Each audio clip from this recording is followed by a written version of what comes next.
Welcome to the Podcalv. Last time we were talking about like the kidnapping story, right? And I was like just telling you about how important it is to have conversations with yourself.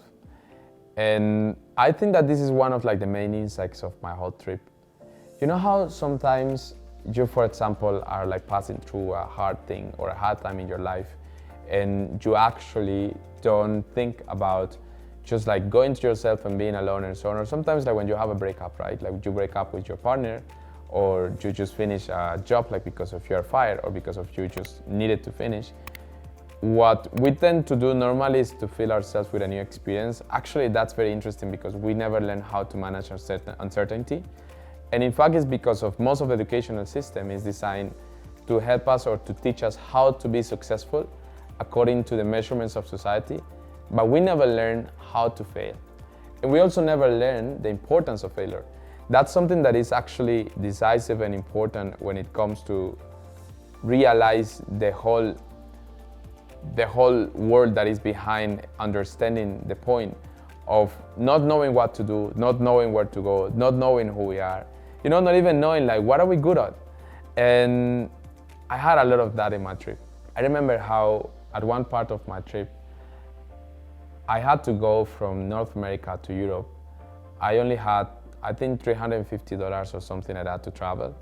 My flight ticket was $250, so I only had $100. The first country where I arrived was France. I arrived to Paris, to Charles de Gaulle, and I remember everything was like very smooth, and so when I entered into the country, everything was apparently super nice.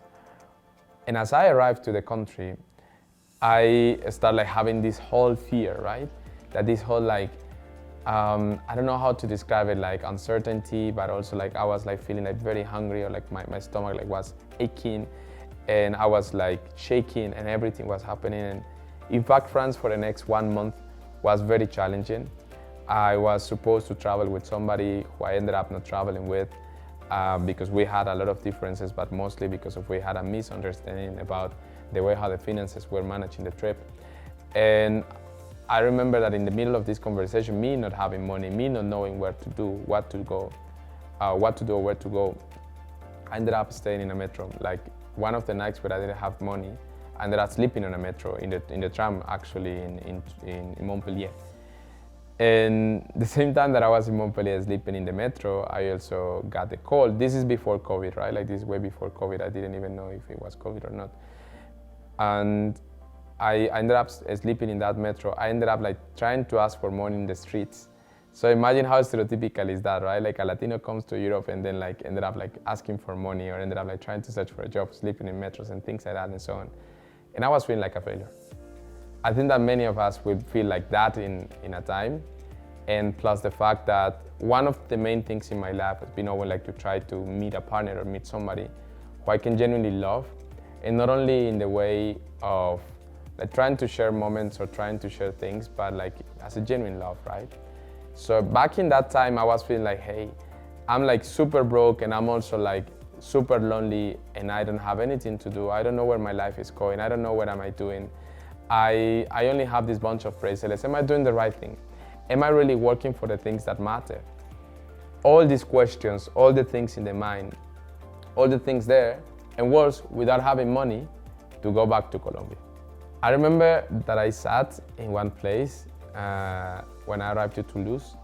I stayed in the house of an Algerian friend. She's super awesome, by the way. And when I was in Toulouse in France, I sat in a park and I started screaming, feeling that my life didn't make any sense. And no, like I think not many people know this, but in the middle of the trip, I even thought of like, maybe that was it. I shouldn't go anywhere else, and I shouldn't like be alive. Now, after many days of just thinking, after many days of just crying, of just like feeling pity about myself, I remember that I was walking and I found this small little drawing, like a drawing, like was like smash. I opened the thing, and this was a drawing of probably someone like of 5 or 2 years old. But it was a drawing basically of a flower in clouds.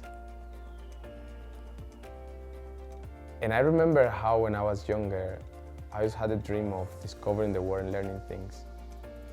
The thing that I appreciate the most about life are the colors of the things.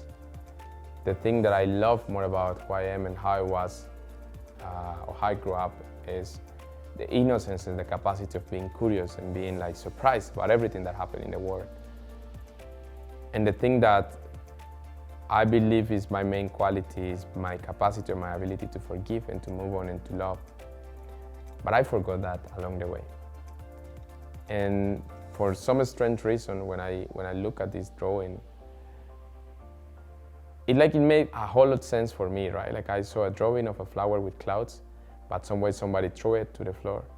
And it was like me throwing away my dreams, throwing away my things, throwing away everything that I was believing on, and throwing away all those things that I wanted to do for my life. And I think that we many times do that thing. How?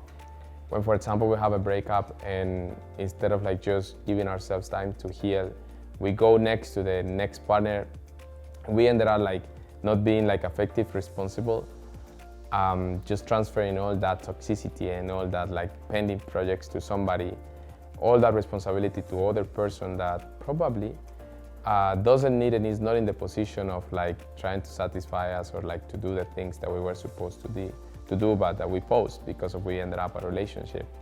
Sometimes we do it when we, for example, lose a job, and instead of like just trying to check what things were wrong and how we can do better, we just start blaming the employer and the person who didn't hire us or who like just say things, and you start like spreading like bad things about someone, when it's true that sometimes always there is room like for improving. Or in the most simple of things, how, for example, when we see that our health is not that great, instead of like just trying to take care of our health, we just say, okay, this is it. So we start like attacking our bodies more. And this whole culture of us running away from the things instead of like just facing all the things that we need to do in order to live a better life is what's holding us back. If you've been wondering what probably is holding you back, like from achieving your dreams and so on, like none of these stories of energies and the 5 a.m. club and all these things are going to work as long as you don't have conversations with yourself. The first thing you need to do is to talk to yourself, to know what's wrong, and to face it. There's nothing bad on something that is wrong in you. Everybody has things that can improve. Everybody has problems that he's dealing with. It's not like we are all like perfect, and as small as your problem looks, it's your problem at the end of the day. It could be the biggest problem in the world, probably not for other people, but for you. It is important and you need to take care of it. The second thing is that after having conversations is embracing the change. And that's like one of the hardest parts of living, right? We have conversations and we are conscious about things that are not right, but we don't embrace the change. We prefer to stay in the same position, in the same place, and yet we expect that things change. How things are going to change if we decide actively to stay in the same place?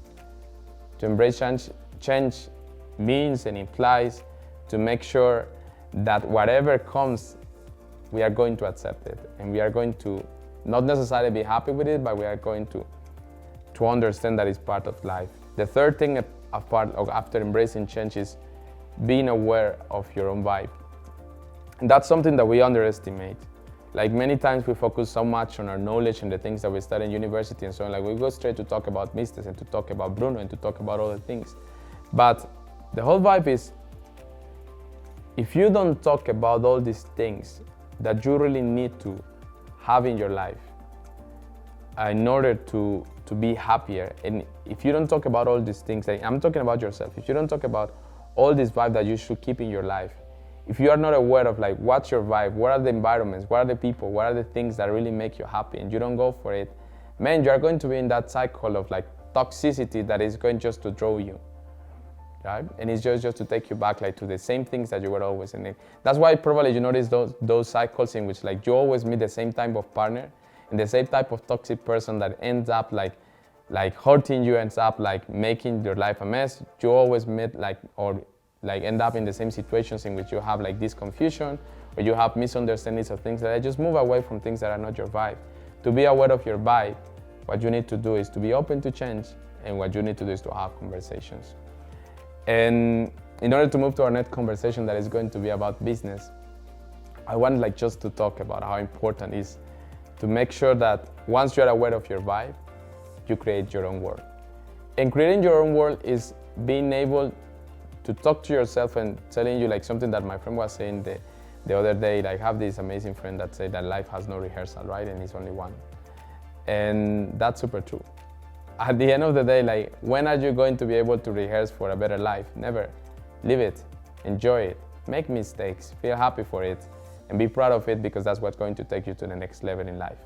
But if you want to achieve a lot of money, or what you want to do is to have a lot of friends, for everything it's important to make sure that you're not living life trying to calculate what's your next movement, but you are living life trying to understand that you are feeling good with it, and that you do what you feel that makes best or makes sense to you.